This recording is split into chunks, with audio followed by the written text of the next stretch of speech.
I see his face in her. I see what he does in her. So you look at her and see him in both conduct and appearance. And so you're bullying her because of your resentment towards him. I take out my frustration from him on her. This is an innocent 5-year-old child. She didn't do anything, but somehow or another you give yourself permission to abuse this child because she has the genetic misfortune of looking like somebody you don't like? It's just my anger level is so high, and it's just with her and some of the things that she does just sends me over the edge. And I start screaming at her. Like coloring outside the lines. There's that. There's asking me for something. She'll come and ask me, can I have ice cream for breakfast? No, that's not okay. She's 5. I tell her no. Eat some pancakes, eat some waffles, eat something good. She'll run to my grandmother, and my grandmother will say yes, and she'll get it. And that just sends me over the edge. So I do yell at her because I don't feel that she should eat ice cream at 5 years old for breakfast. It's a bad thing. I would rather her immerse herself in ice cream than put up with you screaming at her. That's 10 times worse, right? But you're saying, I don't want to contaminate her with something negative, so instead, I'll intimidate her, yell at her, scream at her, threaten her, scare her, traumatize her. That can't possibly... Has nobody ever had this conversation with you? I can't talk to anybody in my family about things like this. But nobody's ever had this. Has anybody ever looked you in the eye and says, this is not okay? No. Look me in the eye. This is not okay. This is not mothering with frustration. This is child abuse.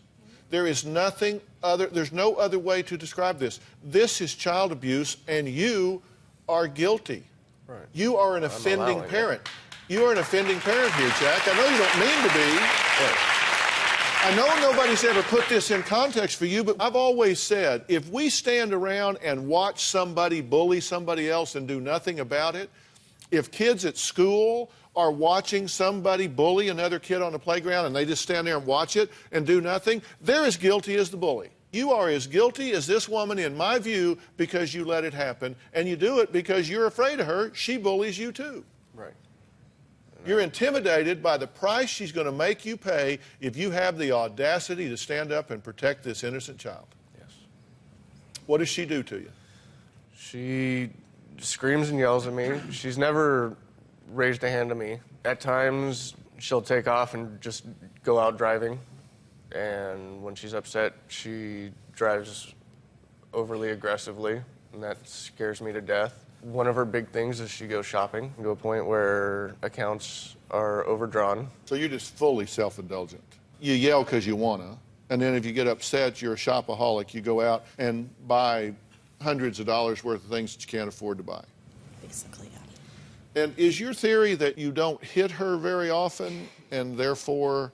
I don't hit her at all anymore. Anymore? Anymore. And you stop because...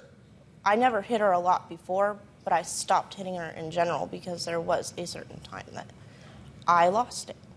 And I did stop. When he stopped me, I did realize, oh my God, I'm going to go to jail. But yelling is less bad, right? At least you're not hitting her. Yeah, in my eyes. Do you understand that people having bad reactions psychologically, mentally, emotionally is 7 times greater with verbal abuse than it is even with sexual abuse? They are at greater risk for mental illness and dysfunction later in their life from verbal abuse than almost any other kind of abuse. This is tragically toxic for this child. What do you think about what I'm telling you now? I think that you're absolutely right. I really do. You have a story or a question for me? Click the link in the description and tell me what in the world is going on.